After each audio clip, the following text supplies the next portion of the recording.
Allons écouter une lecture de la parole dans Luc au chapitre 18, les versets 1 à 17. Et la lecture que nous allons entendre, recevoir, ça forme un peu comme le thème du mois de septembre. Parce que en préparant le message d'aujourd'hui, la prédication, je me suis dit, là, on arrive en septembre, c'est un peu comme une nouvelle année. On sort des vacances, l'été est terminé, même s'il fait encore très beau. Les enfants vont à l'école, on retrouve nos activités un peu plus régulières, les groupes de renouveau de l'Église reprennent, etc., etc. Donc, j'ai dit, je pense que ce serait vraiment approprié si le mois de septembre était un mois où nous concentrons sur la prière.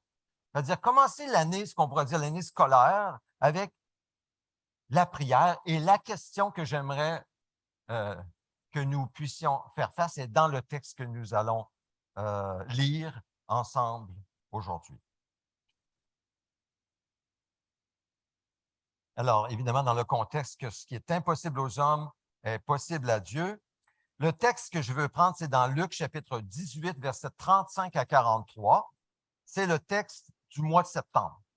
Je veux qu'on médite ce texte. Puis aujourd'hui, je vais apporter un message basé non sur ce texte, mais sur des textes qui sont dans le contexte de ce texte, qui vont nous aider à comprendre ce texte. Donc, dans Luc chapitre 18, c'est ce que je vais apporter aujourd'hui, les premiers versets. Mais aujourd'hui, nous allons lire et écouter les versets 35 à 43. Et si vous le voulez, je vous invite à vous lever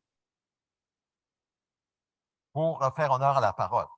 Que Dieu bénisse sa parole dans nos cœurs, qu'il nous donne de pouvoir saisir par l'illumination, la lumière du Saint-Esprit, ce qu'il a pour nous. Parce que c'est très important. On a vraiment quelque chose d'assez percutant dans ce texte.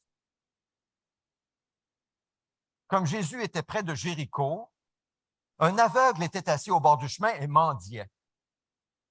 Il entendit la foule passer et demanda ce qui se passait. On lui dit, c'est Jésus de Nazareth qui passe. Alors il cria, Jésus, fils de David, aie pitié de moi. Ceux qui marchaient devant le reprenaient pour le faire taire. Mais il criait beaucoup plus fort. Fils de David, aie pitié de moi. Jésus s'arrêta et ordonna qu'on le lui amène. Et quand il fut près de lui, il lui demanda, que veux-tu que je fasse pour toi? Que veux-tu que je fasse pour toi? C'est la question du mois pour nous. Que veux-tu que je fasse pour toi? Il répondit, Seigneur, que je retrouve la vue. Jésus lui dit, retrouve la vue. Ta foi t'a sauvé. Il retrouva immédiatement la vue et suivit Jésus en célébrant la gloire de Dieu. C'est beau, hein? C'est-tu beau? Immédiatement, sans autre moyen, quoi que ce soit, il retrouva immédiatement la vue, parce que Jésus a dit, retrouve la vue. Mais d'abord, il a fallu qu'il réponde à la question, que veux-tu que je fasse pour toi? Et ça, c'est notre question. Voyant cela, tout le peuple se mit à adresser des louanges à Dieu. Parole du Seigneur. Que Dieu bénisse sa parole dans nos cœurs. Vous pouvez vous asseoir. Que veux-tu que je fasse pour toi? Demande Jésus. Que répondriez-vous à cette question? Si le Seigneur Jésus vous disait personnellement, là, un à un, devant vous, que veux-tu que je fasse pour toi? Que lui répondrais-tu? Est-ce qu'il y a quelque chose qui vient dans ton esprit? Serais-tu capable de l'écrire dans une phrase précise, concise? Seigneur Jésus,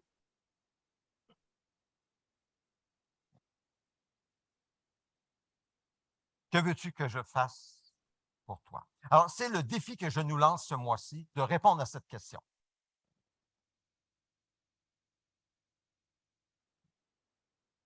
Cette semaine, posons-nous la question, qu'est-ce que je répondrais à Jésus?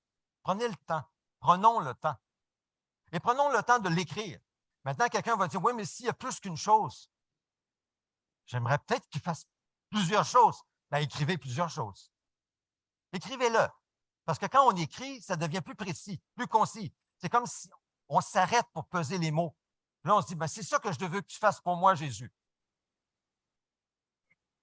Alors, s'il y a plusieurs choses, écrivez plusieurs choses.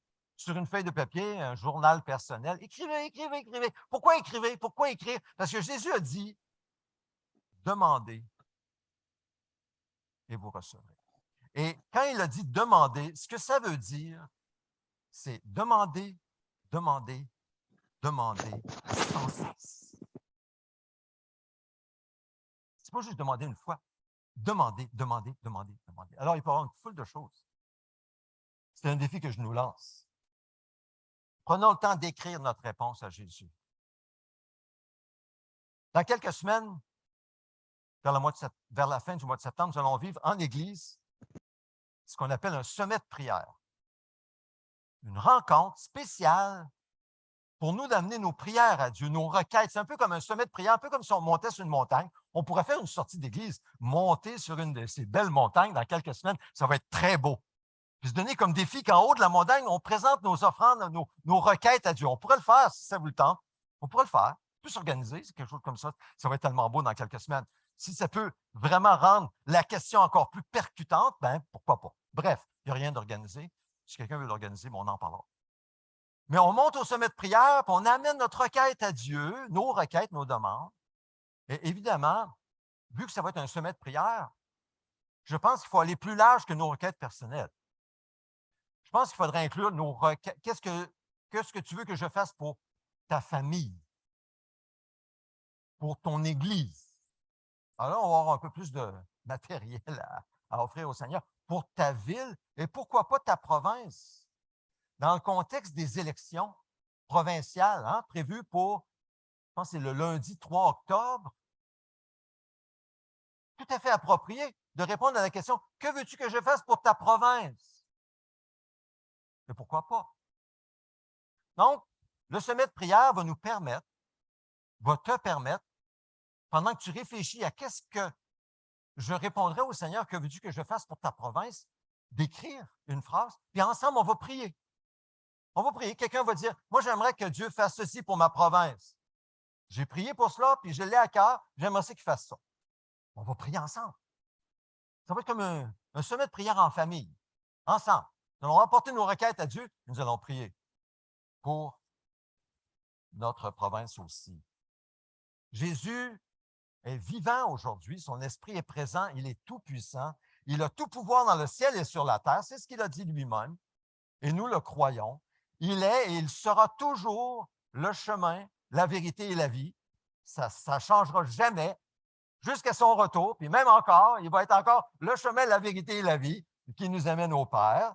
Son esprit lui-même est au milieu de nous, dans son peuple, et il peut faire infiniment au-delà de tout ce que nous demandons ou pensons. Donc, demandons, demandons, demandons.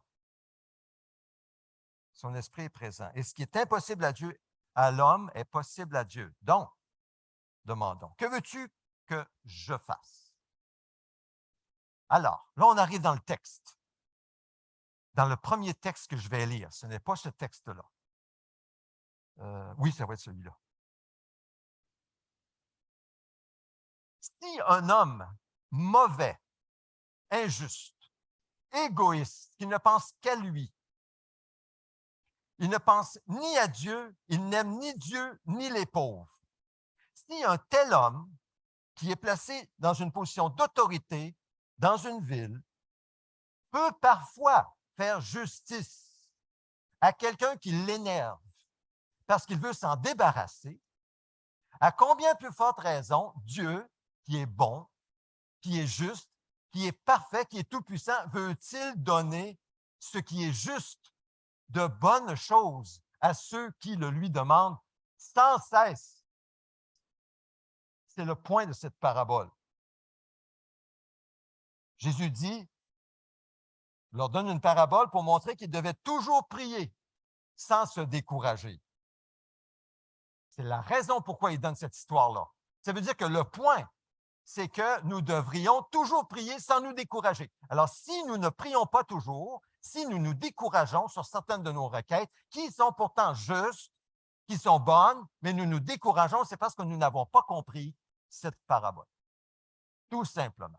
Ou on a encore besoin qu'on nous la dise, qu'on nous la répète pour qu'on puisse la saisir et que le Saint-Esprit nous éclaire et produise en nous ce qui est nécessaire pour que nous puissions prier sans cesse. Vous savez, Paul a écrit, je pense que c'est aux Éphésiens, non, c'est aux Thessaloniciens, prier sans cesse. Et je pense qu'il pensait à cette parabole lorsqu'il a dit aux Thessaloniciens, priez sans cesse, parce que c'est ce que Jésus dit ici. Il y avait dans une ville un juge qui ne craignait pas Dieu. Il n'avait d'égard pour personne. Il y avait aussi dans cette ville une veuve qui venait lui dire, « Rends-moi justice contre ma partie adverse. » Pendant longtemps, il refusa. Mais ensuite, il s'est dit, « Ah, même si je ne crains pas Dieu, je n'ai d'égard pour personne, puisque cette veuve me fatigue, je vais lui rendre justice afin qu'elle ne vienne pas sans cesse me déranger. » Le Seigneur ajouta, « Écoutez ce que dit le juge injuste. Et Dieu ne fera-t-il pas justice à ceux qu'il a choisis et qui crient à lui jour et nuit? Les fera-t-il attendre? Je vous le dis, il leur fera rapidement justice. Mais quand le Fils de l'homme viendra, trouvera-t-il la foi sur la terre? » Alors, question d'application tout de suite pour nous. L'application. Crions-nous à Dieu. Crier à Dieu, ça ne veut pas nécessairement parler fort, évidemment, mais c'est de prier Dieu avec un cœur entier. Du plus profond de nos tripes, crions-nous à Dieu. Parce que ce texte parle de quelqu'un qui criait à lui. Venons-nous à Dieu avec un cœur entier, avec nos besoins, en disant, fais-moi justice, j'ai besoin de cela. Le faisons-nous? Est-ce que notre bon Papa céleste entend nos prières, nos requêtes, nos demandes? Et le texte nous dit jour et nuit. Qu'est-ce que ça veut dire? Crier à Dieu jour et nuit. Évidemment, ça ne veut pas dire qu'on ne dort pas, parce qu'il faut bien dormir, c'est certain. Mais ça veut dire que sans cesse, nous sommes comme des feuilles d'arbres. Les arbres ont les feuilles ouvertes qui s'attendent à Dieu pour recevoir lumière du soleil et pluie, afin qu'ils puissent recevoir ce dont ils ont besoin. Donc, ce sont les besoins. Crie à Dieu jour et nuit. Est-ce que nous faisons cela? Persévérons-nous dans la prière et dans l'attente continuelle de la réponse de Dieu? Le point est là. C'est ce que Dieu veut voir. Il sait qu'il n'a pas encore répondu à certaines de nos demandes justes et bonnes pour nous. Il sait très bien, il y a une bonne raison pourquoi il ne l'a pas fait. Il faut bien qu'il y ait une bonne raison, parce qu'il est bon, il est tout-puissant, il connaît tout. S'il n'a pas encore répondu, c'est sûr qu'il y a une très bonne raison. Puis souvent, vous savez, c'est plus tard que nous comprenons pourquoi Dieu n'a pas donné au moment où nous l'avons demandé la requête que nous avons tellement à cœur. Maintenant, prenons bien garde aux fausses conclusions du genre « Ah ben, ça fait tellement de temps que je le demande à Dieu, ça ne doit pas être sa volonté. » Faisons bien attention de présumer de la volonté de Dieu. Pourquoi? Parce que si nous présumons que ce n'est pas sa volonté, qu'est-ce qui va arriver? Bon, on va arrêter de le demander. Parce que si ce n'est pas sa volonté, pourquoi demander? On va arrêter. Alors Dieu dit non, ne présume pas que ce n'est pas ma volonté.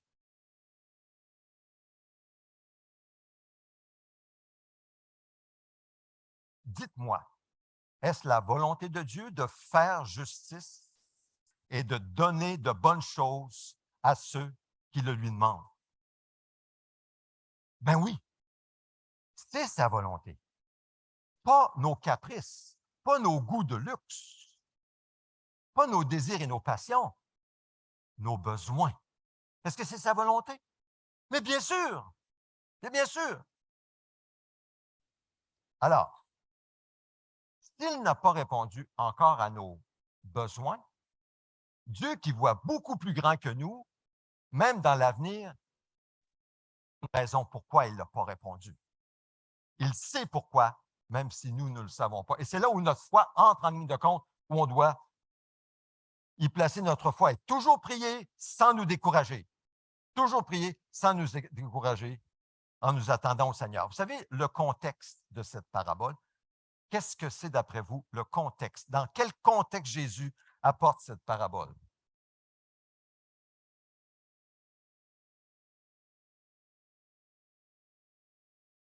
Alors, il faut aller dans le chapitre 17.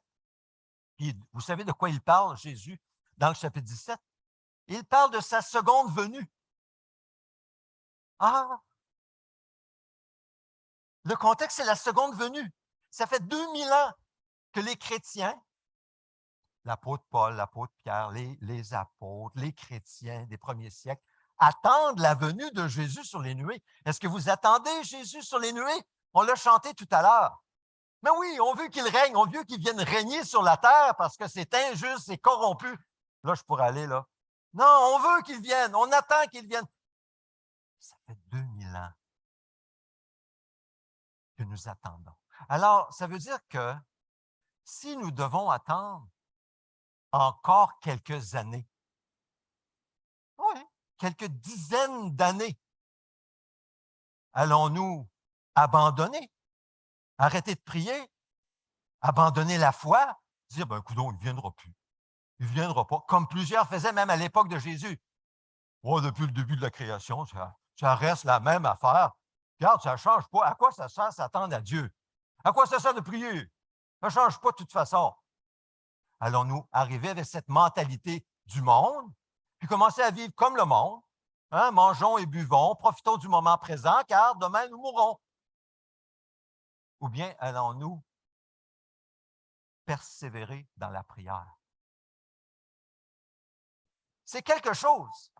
C'est dans le contexte de la seconde venue de Christ que Jésus donne cet enseignement qu'il fera justice à ceux qu'il a choisis et qui crient à lui jour et nuit. Les fera-t-il attendre? Je vous le dis, il leur fera rapidement justice.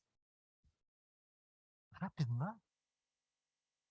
Quand le moment de Dieu est venu, c'est rapide. C'est vrai dans nos vies. Quand le moment de Dieu est venu dans nos vies, avez-vous remarqué? C'est rapide. La réponse arrive rapidement. Mais quand le moment n'est pas là, on est prêt et il faut attendre. Parce que Dieu fait une œuvre beaucoup plus grande que celle que nous voulons ou pensons. Ses voix ne sont pas nos voix, ses pensées ne sont pas nos pensées. Il faut mettre notre confiance en lui, mais continuer à prier, à prier, à prier, à prier, demander, demander, demander, demander, jusqu'à ce qu'il revienne. La parole de Dieu dit, ne vous conformez pas au monde actuel, mais soyez transformés par le renouvellement de votre intelligence. C'est de ça qu'on parle. Hein? Afin de discerner quelle est la volonté de Dieu, ce qui est bon, agréable et parfait. Et ce qui est bon, agréable et parfait, c'est de prier sans nous décourager, en demandant selon nos besoins au Seigneur. Dieu tarde ou retarde à faire tomber son jugement sur les hommes, parce que c'est bien beau de dire Seigneur Jésus revient, mais vous savez, quand Jésus revient, il revient avec un jugement. Il ne revient pas pour sauver. Il est déjà venu pour sauver.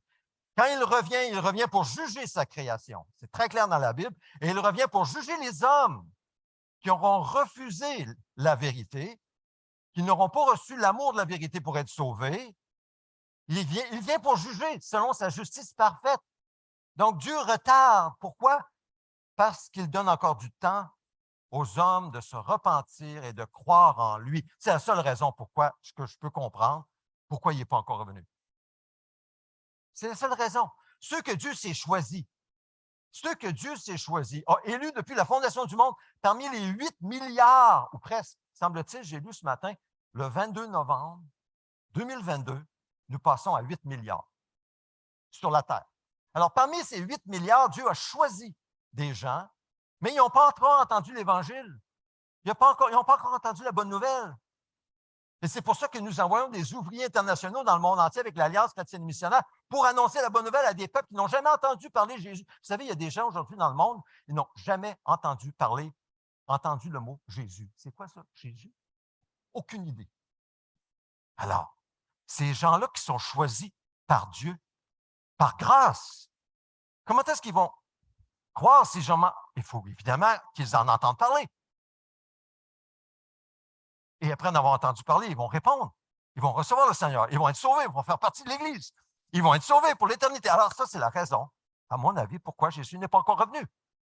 Il ne tarde pas, le Seigneur, Pierre qui le dit dans sa lettre, dans l'accomplissement de la promesse de son retour. Comme certains le pensent. Au contraire, il fait preuve de patience envers nous. Envers nous, c'est qui nous?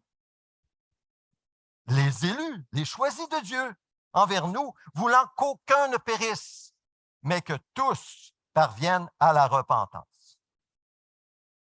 C'est pour ça. Alors, une raison, la plus grande raison, pourquoi Jésus n'est pas encore revenu, c'est qu'il veut qu'aucun de ses élus ne périsse, mais qu'ils viennent à la repentance. Avec plus de 6 000 ethnies présentement dans le monde, il y a environ 6 000 ethnies et plus. Mais semble-t-il, ça s'ajoute, il y a des divisions dans les ethnies. Parfois, on fait 2 groupes d'un groupe qui ne sont pas capables de s'évangéliser elles-mêmes. Ça veut dire que dans leur petite ethnie, il y a quelques chrétiens peut-être, mais c'est trop petit. Il faut leur envoyer de l'aide extérieure. Ce qu'on a appelé des missionnaires. Aujourd'hui, on appelle ça des ouvriers internationaux, peu importe comment on les appelle. Des hommes et des femmes qui, comme Pierre Côté, est au Niger, pour aider, servir, à faire en sorte que la parole soit entendue par des gens qui, normalement, n'entendraient pas. Bon. 6 000. Alors, il reste qu'on a beaucoup de travail à faire, non? Dans la prière. C'est un contexte de prière. Notre travail est dans la prière, en allant, pour ceux qui sont appelés à aller, comme Pierre Côté, comme d'autres ouvriers internationaux, et en soutenant, si on peut, par nos offrandes,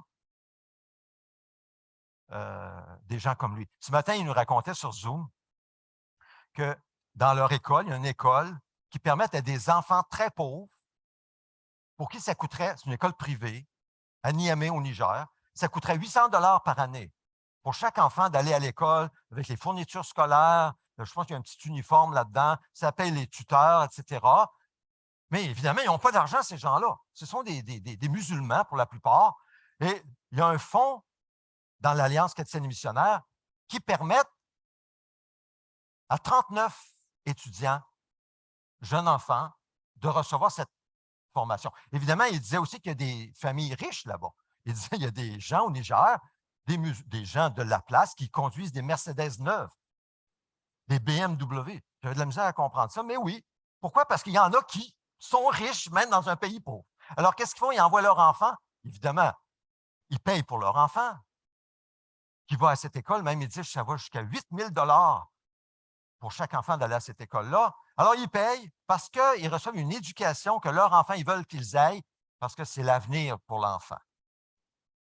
Mais, alors, je posais la question, et s'il y avait plus d'argent qui était disponible, est-ce qu'il y aurait d'autres enfants qui… Ben, il dit, ben oui, il y aurait beaucoup plus d'enfants, il y a beaucoup plus de familles qui aimeraient envoyer leurs enfants subventionnés. Alors, d'où va venir cet argent?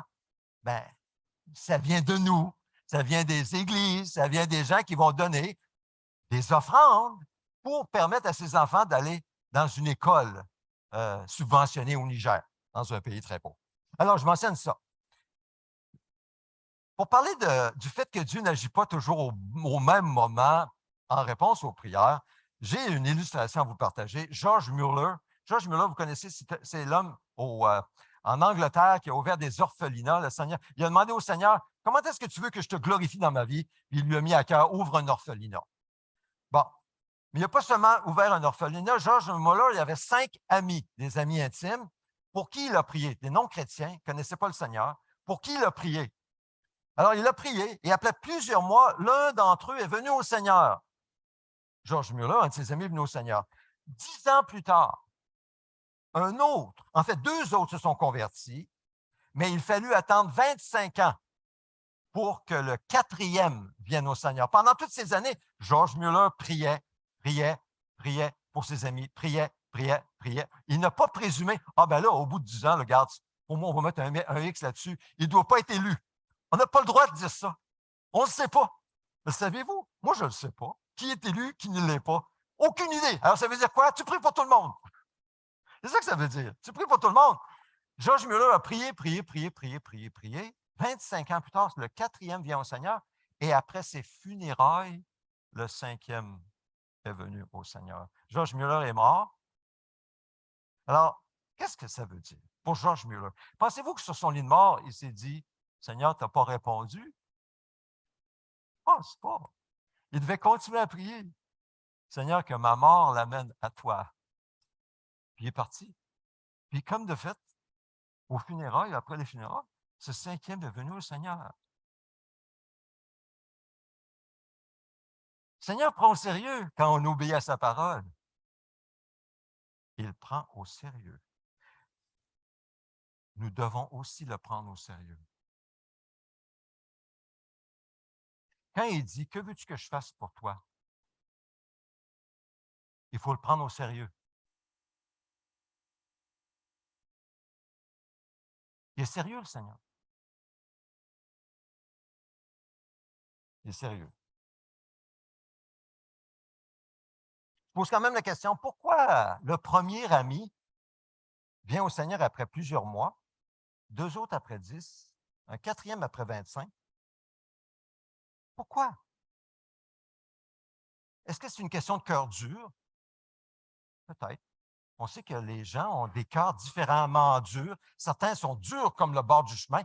Ça va en prendre des tempêtes pour faire briser le cœur. Peut-être que c'est ça. La pluie, ça tombe, c'est les coups de tonnerre, les éclairs sur la terre dure, bang, bang, il faut que ça brasse. Un autre, il est plus tendre, puis il reçoit le Seigneur tout de suite. Il annonce l'Évangile, puis il reçoit le Seigneur. Un autre, ça va prendre des années. Moi, je ne sais pas, mais Dieu le sait, ça. D'où l'importance de la prière, de la prière, de la prière. Ou peut-être que c'est une question de développer la foi de Mueller. Parce que la foi de Mueller est développée avec ça. C'est pour Mueller aussi. Donc, c'est pour les gens qui sont perdus, qui viennent au Seigneur, c'est pour Mueller, etc. C'est peut-être une question de temps, de circonstances. Dieu est en plein contrôle, il sait ce qu'il fait. Mais nous devons faire ce qu'il nous appelle à faire, c'est-à-dire prier et ne pas nous décourager. Prier sans cesse. À l'époque, les Juifs pieux de l'époque pensaient que prier 3 fois par jour, plus que 3 fois par jour, c'était embêter Dieu. Ils disaient, les pharisiens se parlaient les uns les autres, attention, prie pas plus que 3 fois par jour parce que Dieu il va te tanner. Là, il ne voudra plus t'écouter. Je mets ça dans mes mots, là, comprenez? C'est comme ça qu'ils pensaient. J'ai lu ça dans un commentaire. Mais Jésus dit, non, non, non, non, non. Priez, priez, priez sans cesse, constamment. Autrement dit, comme les branches d'un arbre. Je ne veux pas dire que vous êtes toujours en train de prier, là, parce que là, je suis en train de prêcher, je ne suis pas en train de prier, je suis en train de parler la parole. Vous comprenez? Mais quand même, dans mon cœur, il y a des requêtes qui sont là et ils sont comme les bras ouverts. Seigneur, tu connais ma requête, tu connais ma demande. Quand, Seigneur? Quand, Seigneur? Je m'attends à toi, Seigneur. Je ne m'attends pas aux hommes, je ne m'attends pas à personne, je m'attends à toi, Seigneur. Ça, c'est une prière sans cesse qui monte au Seigneur, jour et nuit. Et il, comme dit Jésus ici, il leur fera rapidement justice. Remarquons que Dieu fait justice et non injustice. Inutile pour nous de prier, de demander des choses qui sont contraires à la nature de Dieu. Inutile pour nous de demander des choses contraires à la justice de Dieu. Ne perdons pas notre temps. Hein? On ne demande pas des choses que Dieu ne veut pas donner parce que sa parole dit qu'il ne fera pas ça. Non, c'est ça, Seigneur, je veux que tu me permettes un vol de banque. C'est inutile de demander ça. Perdons pas notre temps, ça va mal tourner dans ta affaire, c'est sûr. Mais lorsque nous demandons quelque chose que Dieu se plaît à nous donner, et quand le temps est venu, il se fait la joie de nous donner ce que nous avons demandé. Parce que nous avons demandé sans cesse. David écrivait dans le psaume 23, vous vous souvenez? Tu dresses une table devant moi. Ça, c'est une table là, comme un festin. Et en face de mes adversaires, tu verses de l'huile sur ma tête. La bénédiction de Dieu, et tu fais déborder ma coupe. Ah, et ça, c'est l'abondance. Dieu se plaît à donner généreusement, quand le temps est venu, à son enfant qui s'attend à lui et qui marche selon la justice de Dieu, qui demande selon la justice de Dieu. Oui, Dieu se plaît. Dieu est très généreux. Alors, sachons demander à Dieu. Sachons demander sans cesse à Dieu de bonnes choses, des justes choses à Dieu. Ne le prenons pas pour une machine. Vous savez, lorsque nous prions, Dieu voit notre cœur. Hein? Regarde au cœur. Il sait l'attitude qu'on a envers lui, comment nous le prenons, pour qui nous le prenons. Il voit tout ça. Approchons-le avec respect, avec adoration, avec ce sentiment, comme on va voir la semaine prochaine, de celui qui ne mérite rien. Il sait qu'il ne mérite pas. Il mérite le jugement de Dieu, et il sait, il reçoit la grâce de Dieu. C'est tout, Seigneur, c'est déjà beaucoup, énormément. Là, Dieu dit, demande encore. Oui, oui, je vais demander, mais je ne mérite tellement pas ça que tu me donnes quoi que ce soit de plus que le salut. On va voir ça la semaine prochaine. C'est cette attitude-là. L'attitude de reconnaissance, l'attitude d'amour, de respect et d'appréciation. Dieu est très généreux. Donc, respectons Dieu. Souvenons-nous de Salomon. Vous vous souvenez de Salomon? Pendant la nuit, Dieu apparut à Salomon et lui dit, « Demande-moi ce que tu veux, je te donne. » Hey, ça ressemble à notre question, ça. Que veux-tu que je fasse pour toi? Demande-moi ce que tu veux, je te donne. Je me demande si vous avez déjà eu ce désir d'avoir une telle rencontre avec Dieu durant la nuit. Hein? Ah oui, depuis qu'on est jeune. Mais oui, que veux-tu que je fasse pour toi? Salomon répondit à Dieu, tu as traité avec une grande bonté mon père David, et tu m'as établi roi à sa place. Maintenant, Éternel Dieu, tiens ta promesse que tu as faite à mon père David, puisque tu m'as établi roi sur un peuple aussi nombreux que la poussière de la terre. Accorde-moi donc la sagesse, la connaissance, afin que je sache diriger ce peuple. En effet, qui pourrait juger ton peuple, ce peuple si grand? C'est ce que Salomon demande à Dieu. Je ne serais pas surpris. On vient d'entendre parler que la reine Élisabeth II est décédée cette semaine. Je ne serais pas surpris parce que c'est une femme qui croyait en Jésus. Hein? Elle l'a dit, je vais trouver un texte dans quelques instants. Elle a dit que c'était son sauveur personnel. Elle a honoré Jésus, surtout à Noël, parce que son rôle l'empêchait de parler de sa foi de façon courante. Durant son travail. Même, on ne sait même pas pour quel parti politique elle prenait, parce que c'était interdit pour elle de révéler ses opinions personnelles. Sauf que le texte que je lis ici, c'est une citation d'un article que j'ai lu cette semaine. Bien qu'elle ait été elle-même reine, Sa Majesté a toujours su qu'elle avait un souverain et que ce dernier l'aimait, qu'il était mort pour elle et qu'il lui avait pardonné et qu'il l'appelait maintenant à vivre une vie de service en aimant en retour. Elle était peut-être une reine, mais elle se voyait d'abord et avant tout comme le sujet du roi. Et voici ce qu'elle a déclaré. Des milliards de personnes suivent l'enseignement du Christ et trouvent en lui la lumière qui guide leur vie. Je suis l'une d'entre elles. Puis à la Noël, elle avait ce texte-là, encore une fois, je pense que c'était la Noël dernière, lorsqu'elle a. J'ai dit, wow! Elle parle du Seigneur comme ça. Maintenant, je ne sais pas comment vos émotions sont par rapport à la reine. Je ne vais pas trop vite, là. Je n'entrerai pas trop dans le sujet. Je ne veux pas non plus froisser personne. Il y en a qui ont toutes sortes d'opinions. C'est correct, c'est correct. Sauf que ce que je lis, c'est ça, là. La reine Élisabeth. Ça me fait penser un peu à Salomon, non? Salomon placé comme roi, la reine Élisabeth placée comme reine, avec une foi, puis ça ne me surprendra pas que la reine a fait ce genre de prière. Maintenant, écoutons la réponse de Dieu à Salomon. Dieu dit à Salomon, écoutons bien, puisque c'est cela qui est dans ton cœur. Oh! Puisque c'est cela qui est dans ton cœur. Il le voit, le Seigneur. Puisque tu ne réclames ni les richesses, ni les biens, ni la gloire, ni la mort de tes ennemis, ni même une longue vie. Il voyait ça dans le cœur de Salomon. Mais que tu demandes pour toi de la sagesse, de la connaissance, afin de juger mon peuple. Ça veut dire quoi, ça, pour nous? Ça veut dire que tu demandes l'avancement du règne de Dieu. Parce que c'est ça qu'il avait besoin, lui. Il avait besoin de sagesse et de connaissance pour régner, pour diriger le peuple. Nous, qu'est-ce que tu as besoin, toi? Que veux-tu que je fasse pour toi? Qu'as-tu besoin pour que mon règne avance, pour que mes intérêts soient placés, pour que tu me sois utile, pour que je sois un instrument dans ta main? Que veux-tu que je fasse? Qu'est-ce qui sort de ton cœur? C'est ça qui sortait du cœur de Salomon. Alors, il dit, bon, la sagesse et la connaissance te sont accordées. Bang, réponds à la prière, je te la donne. Et Salomon, on lit ses textes, puis c'est la sagesse, la connaissance. Vous lirez Ecclésiaste, vous lirez les Proverbes. Mais là, ce n'est pas tout. Écoutons bien, hein?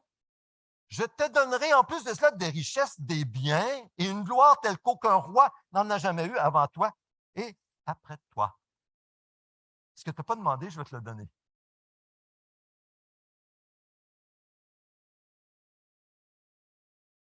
Comprenons bien ce qui se passe. Salomon présente le sacrifice à Dieu d'un cœur adorateur pour se mettre au service de Dieu. Il s'offre à Dieu. Dieu le rencontre. Il prend l'initiative et il lui dit, demande-moi ce que tu veux, je te donne. Mais Salomon ne profite pas de l'occasion pour demander ce que tout homme ou toute femme aimerait avoir, des biens, des richesses, la mort des ennemis, la gloire. Il ne demande pas ça. Il n'est pas comme ce qu'on voit dans les films. Vous avez vous souvenez des films de Walt Disney? La lampe d'Aladin. Hein, le génie. Le génie qui sort de la lampe d'Aladin et qui dit, donne-moi 3 souhaits, je te les donne, mais pas plus que 3. Fais attention à ta réponse. Ça, c'est le génie. Ça, c'est l'être humain. Ça, c'est nous, naturellement. Là, on s'imagine, depuis qu'on est jeune, qu'est-ce qu'on demanderait au génie? La lampe. Voyez-vous comme la réponse de Salomon est différente? Réfléchissons sérieusement à la réponse que nous donnons à Jésus quand il dit, « Que veux-tu que je fasse pour toi? » Réfléchissons bien sérieusement. Sondons notre cœur, que l'Esprit sonde nos cœurs, parce que Dieu voit dans le cœur. Salomon ne demande pas sagesse, des objets de luxe, la gloire parmi les hommes. Non, non, non, rien de ça. Il demande ce qu'il a besoin pour remplir la tâche que Dieu lui demande de faire. Et Dieu se plaît à dire oui à cela, et en plus, il va ajouter. Oh, que le Saint-Esprit nous aide. Oh, il connaît nos cœurs. On ne se moque pas de Dieu. Il voit tout. Alors, venons tels que nous sommes au Seigneur. Nous allons partager le repas du Seigneur dans quelques instants. Venons tels que nous sommes au Seigneur. Tels que nous sommes. Seigneur, tu connais mon cœur. Tu le vois. Et je te confesse et nous te confessons, Seigneur Dieu, ce qui est là. On arrête. De toute façon, tu le connais, tu le vois. Nous te confessons. Ce qui est là. Pardon, Seigneur. Et donne-nous, Seigneur, la sagesse, l'esprit, ton esprit, pour avoir un cœur transformé et demander ce que tu veux que nous demandions pour l'avancement de ton règne, l'accomplissement de ta volonté dans nos vies. C'est tout. Si Dieu ajoute richesse, gloire, bien de luxe, ce n'est pas péché. Mais ça se peut qu'il n'ajoute pas ces richesses. Ça se peut qu'on n'en ait pas. C'est une question de circonstance, souvent. Ce n'est pas pour ça qu'on demande à Dieu. Ce n'est pas pour ce qui s'en vient après. Que ça vienne ou non, c'est lui qui décide. C'est secondaire. Ce qui est primaire, c'est un cœur qui veut faire la volonté de Dieu dans sa vie. C'est ça l'essentiel. Et Dieu répond à ça. Ça, tu peux être sûr. Et il est généreux. Alors, d'un autre côté, ça veut dire que si tu as quelques biens de luxe, ne te sens pas coupable. À moins que c'est ça que tu voulais à tout prix, puis que tu as volé pour le prendre, ou tu étais injuste, ou tu as menti. Puis là, le Seigneur te montre ton péché, puis qu'il voit que ce n'est pas du tout sain. Ce que tu as, ah ben là, c'est une autre histoire. Mais si Dieu te bénit comme il a béni Salomon, ben coudonc, merci Seigneur, et puisses-tu être généreux envers ceux qui n'en ont pas. C'est une question de cœur. Je termine avec la dernière phrase quand Jésus dit, peux-tu remettre le texte, s'il vous plaît, Louis? Quand le Fils de l'homme viendra, trouvera-t-il la foi sur la terre? Oh, ça, c'est une question qui a été interprétée de toutes sortes de manières, hors contexte. Et plusieurs disent, ah, tiens, vois-tu, ça veut dire qu'il n'y aura pas de foi sur la terre. Les gens vont dire, ah, vois-tu, quand il dit ça, c'est parce que Jésus, quand il va revenir, il n'y aura pas de foi. Mais ce n'est pas ça que Jésus dit. Jésus pose la question, trouvera-t-il la foi sur la terre? De un, c'est sûr et certain, j'en ai aucun doute que quand Jésus reviendra, il va retrouver de la foi sur la terre, mais toutes sortes de croyances. Certains croient en la vie, au destin, certains croient en Bouddha. Il y a toutes sortes de croyances quand Jésus reviendra. Il va y avoir de la foi, beaucoup de foi. Tu peux être sûr de ça. Alors, tout de suite, ce n'est pas qu'il y aura plus de foi du tout. Foi dans l'homme, foi en moi-même. C'est fort, c'est populaire aujourd'hui, c'est la foi en moi-même. Mais Jésus demande, trouvera-t-il ce genre de foi sur la terre? Le genre de foi qui animait la pauvre veuve à demander jour et nuit au juge injuste de lui donner ce qui était juste pour elle. Ce genre de foi, trouvera-t-il la foi sur la terre? Et nous répondons en tant qu'Église, oui. Il retrouvera cette foi parce que nous allons demander ce qui est juste. Nous répondons oui. Et là, c'est nous, là. Nous devons de façon déterminée prendre l'engagement de prier sans cesse jusqu'à la fin pour que lorsqu'il revient, il nous voit en train de prier, nous attendre à lui. Ça, c'est notre part à nous. Alors, faisons en sorte que Jésus dira, bon, fidèle serviteur, je vois que tu comptes sur moi jusqu'à la fin, malgré tout ce que tu as vécu, et je vois que tu as souffert, mais tu as persévéré. Je suis très content de voir que tu as la foi de cette veuve dans mon retour. Amen. Alors, je termine pour l'instant. On va partager le repas de communion. Rencontrons Jésus. Répondons au Seigneur à la question, que veux-tu que je fasse pour toi?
Alors, approchons-nous de Jésus avec sa table qui représente son corps et son sang. En fait, Jésus dira lui-même que c'est mon corps et mon sang, mais je dis représente dans le sens où ça ne devient pas le corps de Christ de façon matérielle, ça demeure du pain et du jus, mais spirituellement, nous communions avec le Seigneur dans sa mort. C'est comme il y a une union qui se fait spirituelle dans sa mort et sa résurrection, et c'est notre salut. Jésus est notre salut. Alors, je vous invite à venir prendre une coupe. Vous pouvez prendre la coupe comme celle que j'ai dans ma main ici, avec un morceau de pain, ou bien prendre une coupe où il y a un petit couvercle. C'est peut-être un peu plus dans le contexte de, bon, protection, COVID, etc. Vous avez le choix. Alors, je vous invite à venir. Vous n'êtes pas obligé, c'est une invitation. Vous devez vous déplacer, un peu comme si vous veniez à Jésus pour recevoir de lui son corps et son sang. Retournez à votre place et nous allons le partager ensemble, en famille, ensemble. Alors, je vous invite à venir prendre une coupe et un pain.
Alors, pour ceux qui ont pris la petite coupe avec le petit gaufrette, là, il faut enlever la première pellicule sans enlever la deuxième. La première pellicule pour avoir la gaufrette et ensuite la deuxième pour le jus. Alors, d'abord, je vais lire la parole de Dieu selon première épître de Paul aux Corinthiens. Le Seigneur Jésus, la nuit où il a été arrêté, a pris du pain. Après avoir remercié Dieu, il l'a rompu et a dit, prenez, mangez. Ceci est mon corps qui est rompu pour vous. Faites ceci en souvenir de moi. Prononçons tous.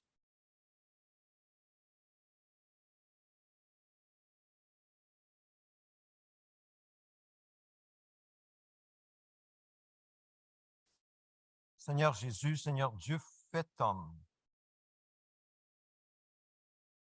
Merci Seigneur d'être venu sur la terre, avoir vécu une vie d'amour, obéissance parfaite à la loi de Dieu, accomplissant la loi de Dieu parfaitement et t'être offert volontairement sur la croix pour porter nos fautes, nos péchés. Et aujourd'hui, en prenant ce pain, nous déclarons de façon publique devant les anges et les hommes que nous comptons sur toi seul.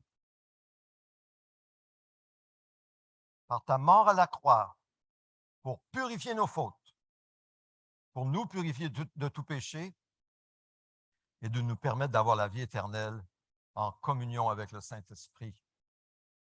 Au nom de Jésus, Amen. Après le repas, Jésus a pris la coupe et il a dit, cette coupe est la nouvelle alliance en mon sang. Faites ceci en souvenir de moi toutes les fois que vous en boirez. Prenons-en tous.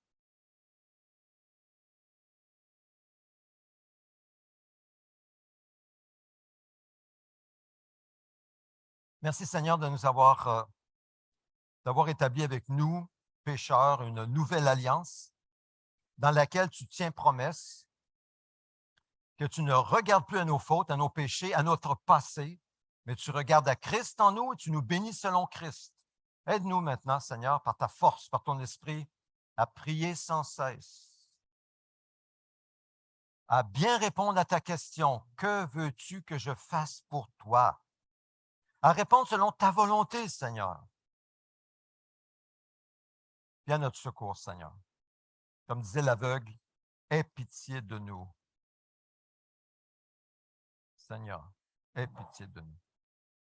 Et que ton nom soit glorifié dans nos vies. Donne-nous ce dont nous avons besoin pour l'avancement de ton règne, l'accomplissement de ta volonté. Au nom de Jésus, nous prions. Amen. Vous pouvez mettre votre petite coupe juste en face de vous. Il y a des petites ouvertures là, dans le banc pour ça. Alors, on va poursuivre pour la prière. Prions ensemble. Si vous voulez, je vous invite à vous lever. Pour la prière du Notre Père. Notre Père céleste, que la sainteté de ton nom soit respectée, que ton règne vienne, que ta volonté soit faite sur la terre comme au ciel. Donne-nous aujourd'hui notre pain quotidien. Pardonne-nous nos offenses, comme nous pardonnons aussi à ceux qui nous ont offensés. Ne nous expose pas à la tentation, mais délivre-nous du mal et du malin. Car c'est à toi qu'appartiennent dans tous les siècles le règne, la puissance et la gloire. Amen. Seigneur, étends ta main sur chacune de nos vies. Tu vois dans nos cœurs nos besoins. Nous te le demandons au nom de Jésus. Réponds selon nos besoins. Tu les connais à la racine même de nos âmes, là où on ne peut même pas voir. Réponds à nos besoins les plus profonds pour la gloire de ton nom. Amen. Et la mission de l'Église de la Vision, prochaine diapo. Ô Dieu, nous te désirons de tout notre cœur. Fais de nous une Église interculturelle, renouvelée et en santé. Viens, transforme-nous de sorte que nous devenions des disciples centrés sur Christ, dynamisés par l'Esprit, axés sur la mission et capables de nous multiplier partout. Suivons Jésus avec passion, un pas à la fois. Prions, allons, soutenons et faisons des disciples de toutes les nations. Vous pouvez vous asseoir. Pierre, est-ce que tu aimerais faire monter une prière concernant nos dîmes et nos offrandes, s'il vous plaît? Je sais que je ne l'avais pas demandé, mais j'apprécierais beaucoup.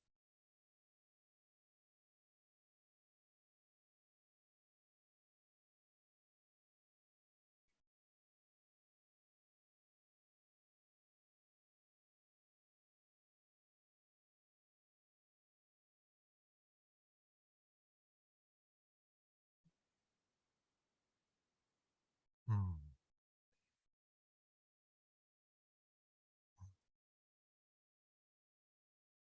Amen. Amen. Quelques annonces en terminant.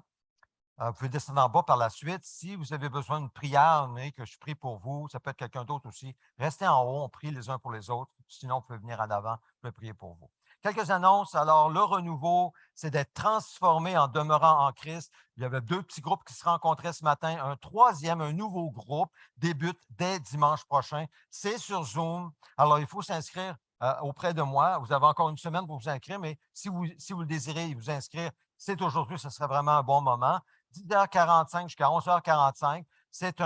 Ce sont des études qui sont simples à faire. On a 2 semaines pour compléter 5 à 6 leçons qui sont assez brèves, mais le renouveau s'est axé sur la mise en pratique de la parole. C'est pour ça que c'est tellement profitable. Donc, je vous encourage, si vous ne l'avez pas encore fait, de vous inscrire au nouveau groupe qui va toucher l'importance de demeurer en Christ comme la branche qui demeure sur le cep pour porter du fruit.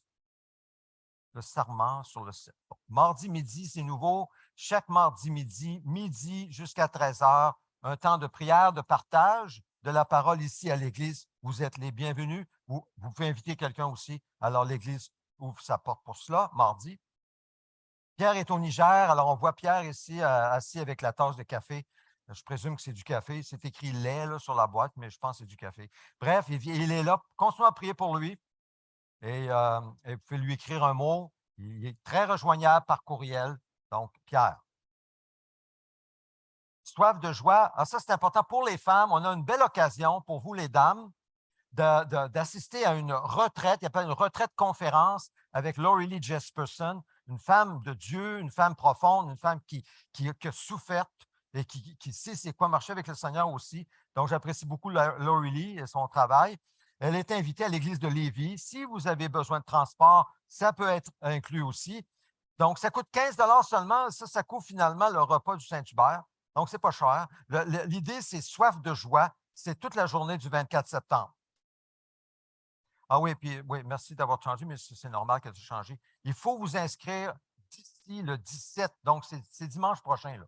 Il faut vous inscrire d'ici le 17. Et si vous désirez y aller, il faut me donner aussi les sous pour qu'on puisse payer par Interact, par virement bancaire. Samedi prochain, messieurs, alors on ne pense pas juste aux dames, on pense aux hommes aussi, à l'église. Déjeuner, partage, c'est dimanche, c'est samedi prochain, 9 h. Tous les hommes sont les bienvenus et toutes les femmes sont bienvenues à la retraite. Prochaine maison de prière, c'est un rappel mercredi soir, c'est sur Zoom à 19 h. Si vous voulez les détails, venez me voir pour vous en donner. Par exemple, avoir l'adresse pour connecter sur Zoom. Prochaine, l'étude biblique le jeudi soir. Donc, vous voyez, on a comme un buffet. Hein? Vous pouvez prendre tout, puis vous pouvez prendre ce que vous voulez. Ce que le Seigneur veut que vous preniez, plutôt. Alors, jeudi soir, 19 h, fidèle celui qui guide la discussion. Prochaine diapo. Anniversaire de naissance, Louis. Louis, mardi, on va se lever. Ah, ben oui. On se lève, allez, là, plop. Mardi soir, mardi toute la journée, Louis, c'est son anniversaire de naissance. Mon cher Louis, c'est à ton tour de te laisser parler d'amour. Et Mia Bilodeau, jeudi 15 septembre. Bonne fête, Louis. On ne dira pas ton âge. Il a le même âge que moi. Il est né un mois avant moi. Prochaine diapo. Je pense que c'est la bénédiction. On se lève ensemble. Recevons la bénédiction par la foi. C'est sérieux. Dieu, il a dit de bénir son peuple. Et il bénit son peuple. Que l'Éternel te bénisse et te garde. Que l'Éternel fasse briller son visage sur toi et t'accorde sa grâce. Que l'Éternel se tourne vers toi et te donne la paix. Allons dans la paix du Seigneur. Prenons un moment peut-être pour se rencontrer. Je vois de nouvelles personnes ici. Bonjour.